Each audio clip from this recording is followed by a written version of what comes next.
Imagine, if you will, a cookie. Good, right? Now imagine if this cookie is not an ordinary cookie, but the embodiment of the hero's journey itself. The hero's journey is a structure used to analyze many stories, and once you get to know it, you're gonna see it everywhere. It was first developed by Joseph Campbell in the year 1949 in his book The Hero with a Thousand Faces. Campbell's hero's journey consisted of 17 parts, but we do not use all 17 today, and I'll explain why soon. The hero's journey can be seen in many stories, and Campbell seemed to believe that it was the end-all, be-all of storytelling, though I don't think it is. All the same, you can see it in many written and filmed works. Oftentimes, the author does it unintentionally, but it's there all the same.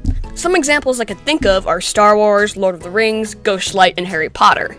You'll notice that a lot of the steps in the hero's journey are themes or tropes seen in a lot of books you've probably read. The hero's journey is used to describe the arc of a story that Joseph Campbell saw in many books, films, and myths. It begins with the hero getting a call to adventure, which at first they refuse, except eventually they will accept it.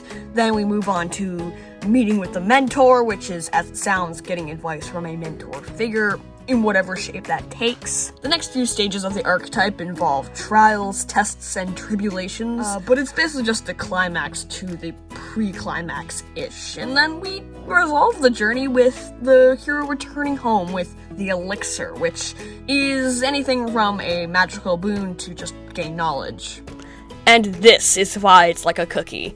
It has basic ingredients that are always present. Think butter, flour, and eggs. Or in this case, plot, darkest hours, and other things. But why is the structure different from Campbell's original version? Well, in 2007, Christopher Vlogger swept in and wrote his own book, The Writer's Journey, where he refined Campbell's method and created the standard 12-step hero's journey we know today. You can see it on screen now. It's with these basic ingredients that a lot of stories are made. However, they're all unique.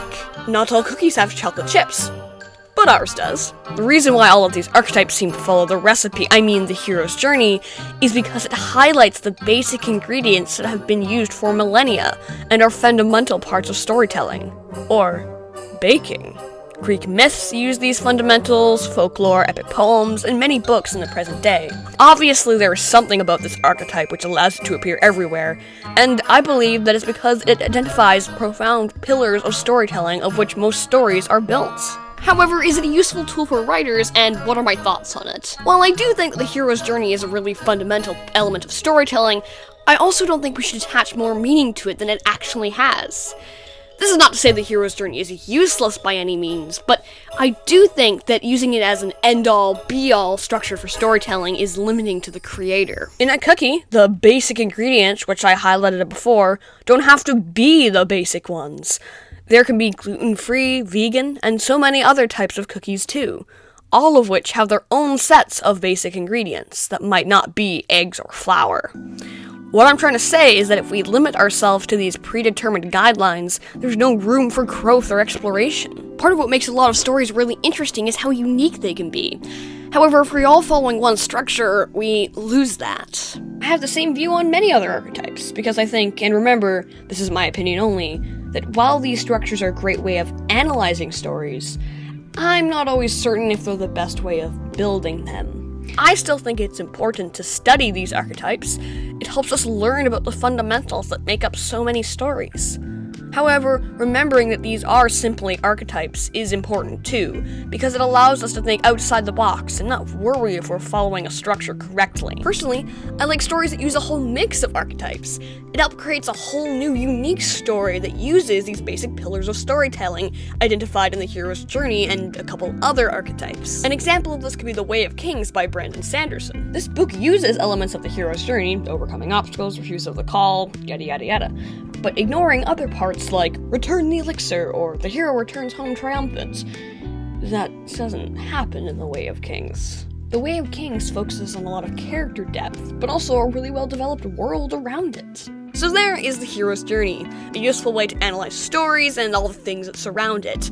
Not always a good way of building them, however.